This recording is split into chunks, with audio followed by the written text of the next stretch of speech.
If you think you're facing depression alone, think again. According to the National Institute of Mental Health, more than 16 million people are believed to suffer from serious depression in the United States, and it can only get worse without proper treatment. Dr. Sagar Parikh is a professor of psychiatry at the University of Michigan Comprehensive Depression Center, is joined alongside patient Carmela Wahlgren. It's great having both of you. Welcome in.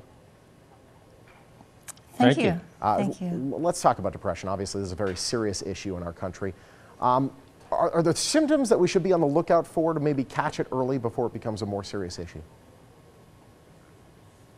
Well, the key symptoms of depression, of course, are sad mood, but particularly inability to enjoy things. Yeah. The usual things that bring you pleasure no longer bring you pleasure.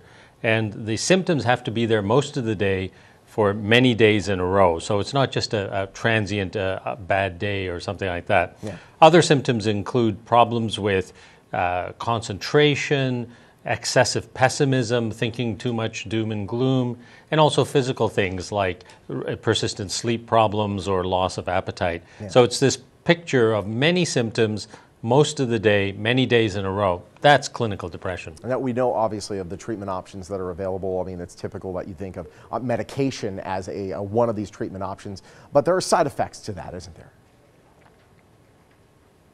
Sure. So, of course, both psychotherapy and antidepressant medications are good first-line treatments.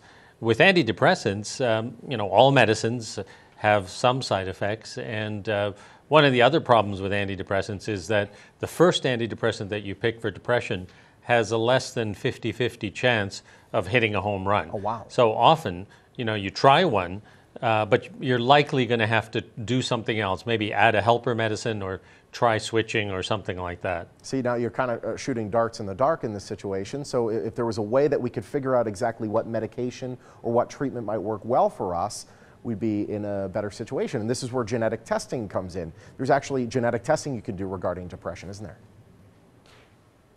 This is a new thing, and the type of genetic testing that is done is looking for two kinds of things. One, can you handle the medicine? Mm-hmm. How are you going to handle it in terms of side effects? And two, is there a chance that this will work better? And when you put the two together, you can come up with genetic tests. GeneSight is one such test that can give you a clue about which medicines are more likely to be helpful. Which is remarkable, in that GeneSight can then, you can use that to make a more powerful treatment plan.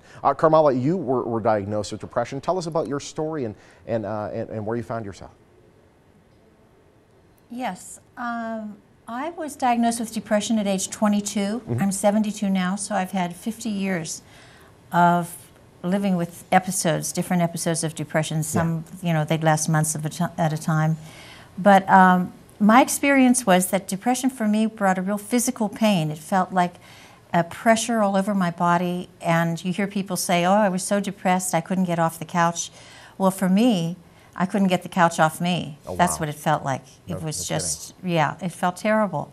So that was that experience. And then I tried lots of different antidepressants, mm-hmm. and it was only after taking this GeneSight test that my doctor prescribed for me that I was able to find that I had been taking the wrong medication. Wow. And and that they gave me a list of ones that might work, and we found the right one. So Medicare paid for the test, and it brought me these results, and I'm just delighted. I had a year and a half of remission, and I'm doing great. That's fantastic. I'm really, really happy for you. And it's worth noting, by the way, you have to be super honest with your doctor and say, listen, this is how I'm feeling.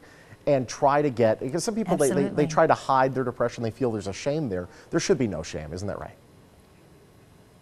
Oh, that's so right. And that is an important part. And I felt ashamed because here I had this wonderful, healthy family, yeah. and I had a wonderful husband, and I'm thinking, like, why am I sad? I have all of these wonderful things. My kids are happy and healthy. What's going on? Why can't I get my act together? And you're ashamed, and you then isolate yourself. Yeah. So people have to realize that there is help out there. They need to get help, and they need to keep trying to find the right antidepressant. Absolutely. The more you isolate yourself, it's like a self-fulfilling prophecy at that point. Doctor, if we want to learn more about GeneSight, where do we go? Well, to learn more about depression, the best website is depressioncenter.org. Lots of helpful tips and tools there. And to hear more about the genetic testing, you can go to GeneSight.com. Awesome. Doctor, it's great having you. Carmela, congratulations. I'm glad you're on the right path. Thank you. Thank you. Awesome. Do what more than Thank you. 23,000 medical professionals have done for more than 1 million patients in the United States. To learn more, visit GeneSight.com, GeneSight.com. GeneSight, a proud sponsor of the Morning Blend.